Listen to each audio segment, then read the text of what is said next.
Path to supreme happiness. A. Developing more refined forms of happiness. Before describing more refined forms of happiness, it is helpful here to describe a basic form of happiness, sukha, and suffering, dukkha.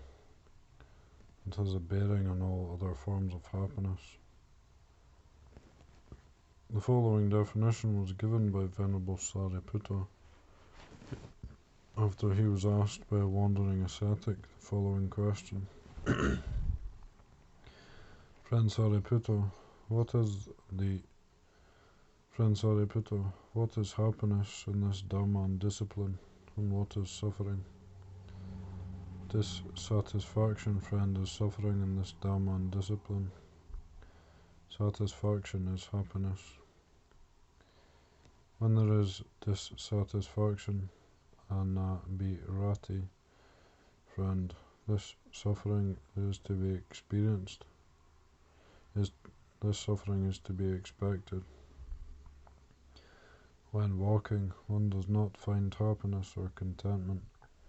When standing still, when sitting, when lying down, when in a village, when in the forest, when at the foot of a tree, when in an empty hut, when in the open air, when among a group of monks, one does not find happiness or contentment. When there is dissatisfaction, this suffering is to be expected. But when there is satisfaction, abhirati, this happiness is to be expected. When walking, one finds happiness and contentment. When standing still, when sitting, when lying down, when in a village, when in the forest, when at the foot of a tree, when in an empty hut, when in the open air, when among a group of monks, one finds happiness and contentment. When there is satisfaction, this happiness is to be expected.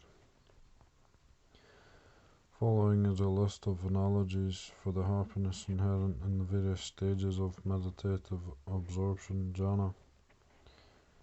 The last step before the attainment of jhana is the abandonment of the 5 hindrances, nitvarana, sensual desire, kama chanda, ill will, payapada, sloth and torpor, dinamida, restlessness and worry, udacha, kuchuka, and doubt, vichikicha.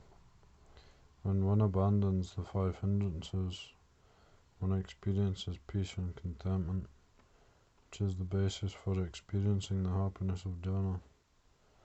There are 5 similes for this initial peace and contentment.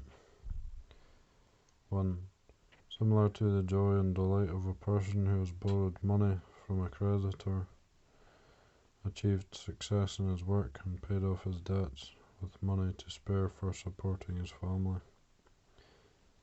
2. Similar to the joy and delight of a person who has recovered from a serious illness and regains his appetite and physical strength. 3. Similar to the joy and delight of a person who has been released from imprisonment, is able to travel about freely, and does not incur a fine. 4. Similar to the joy and delight of a person who has been emancipated from slavery, gains freedom and independence, and is able to move about as he pleases. 5. Similar to the joy and delight of a wealthy person who has carried his wealth across a long, dangerous and remote area and arrived safely at his destination. From here one experiences the increasingly refined forms of happiness inherent in the 4 fine material jhanas. In the first jhana, which is accompanied by applied attention, vitaka, sustained attention, vichara, bliss, piti, joy, sukha, and one-pointedness, etagata, the practitioner's body is permeated and suffused with bliss and joy. No part of the body is left untouched by the bliss and joy. This is similar to someone who in the morning sprinkles water on bath powder contained in a bronze basin. But even the moisture has pervaded it inside and out, so that none of the powder is dispersed.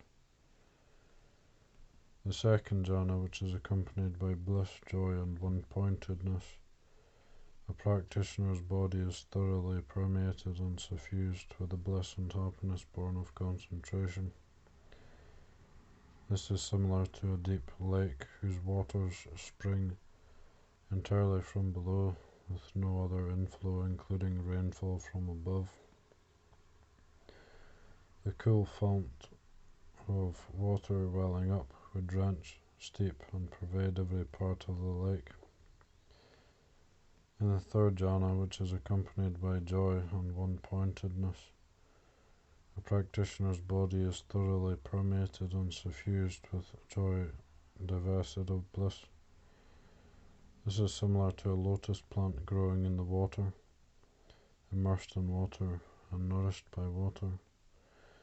The cool water drenches, steeps, and pervades every part of the plant from its tip to its roots.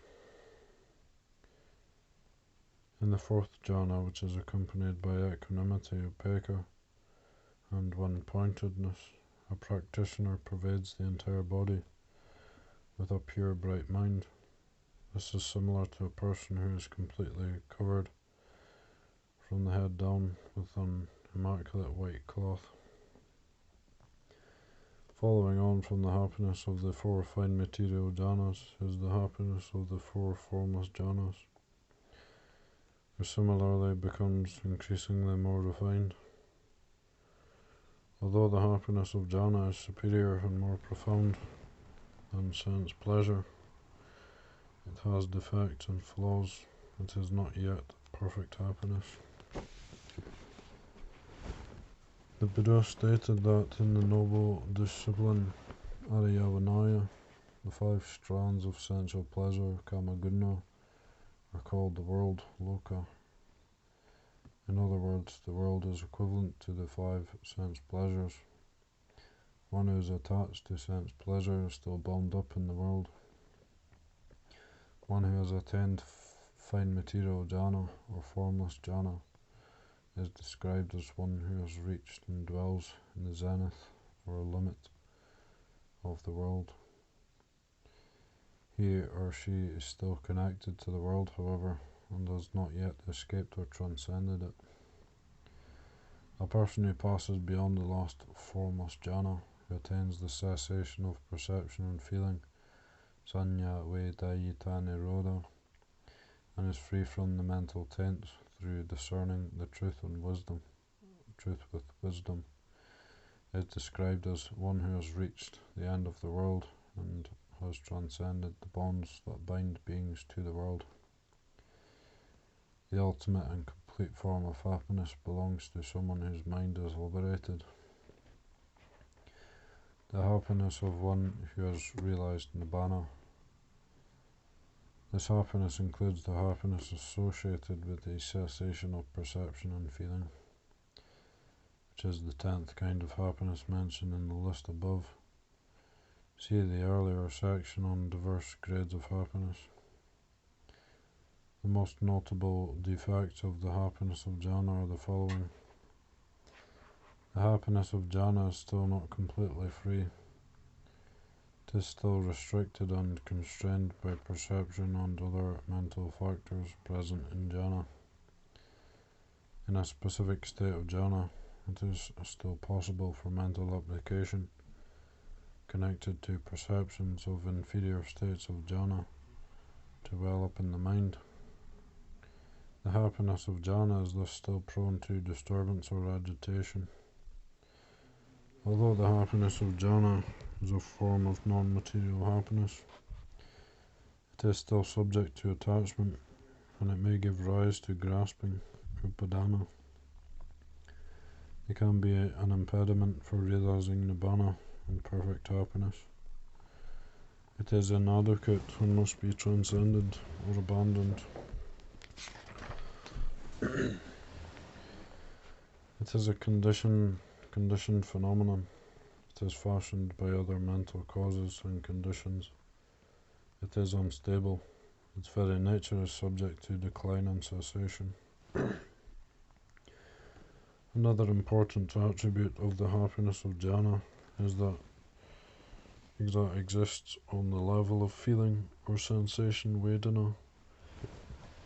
It arises as a result of cognizing sense objects, or of experiencing the pleasure of sense objects. From this perspective, the happiness of jhana shares some attributes with sense pleasure, i.e., it is a form of pleasurable sensation, sukha vedana. For this reason, the first 9 forms of happiness can all be classified as happiness, dependent on the cognition of sense objects.